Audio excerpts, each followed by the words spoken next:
আসসালামু আলাইকুম রুবেল ভাই। ভালো। এখানে কি করতেছেন ভাই? ভালো আছেন মাসুদ ভাই? এই যে জায়গাটা পরিষ্কার করা লাগে, একটা কামলা খুঁজতাছি ভাই।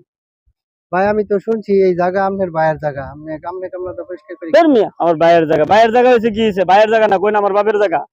আপনি ওই শুনে নয়া করবা লাগে, কই হুইনা আইছুন এটা? ভাইয়ের জায়গায় যান, ভাইয়ের জায়গায় ঠিক আছে খাইছি ভাই, খাইছি। বাপের জায়গা তো হেরা আপনার ভাই, অর্ধেক অংশীদারি। হইছে। হকের বিষয়ে আপনি দেন ভাই। এই দেখেন, ভাইয়ের হক মেরে খাওয়া মানে নিজের আখেরাত ধ্বংস করা।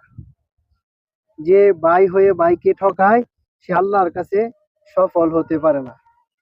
ভাইয়ের হক কেড়ে নেওয়ার মানে জান্নাতের দরজা বন্ধ করে দেওয়া। অন্যায় করে যদি সবার হক মাফ হয়, ভাইয়ের হক আল্লাহ মাফ করেন না যতক্ষণ না ভাই নিজে মাফ করেন।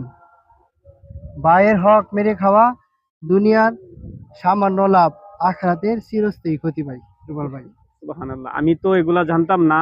তবে আমি যে ভুল করি, আমি সবার কাছে একটা ভাত্তা দেই, আমরা যাতে অন্যের হক ভাই বলতে না, প্রতিবেশীর হক, অন্যায়ের হক বা আরো আদার্স টাকা পয়সা মেরে খাচ্ছি, এগুলা থেকে আমরা সবাই বিরত থাকবো ইনশাল্লাহ।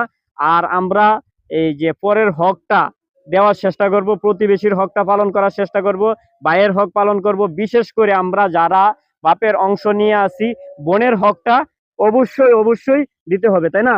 জি অবশ্যই।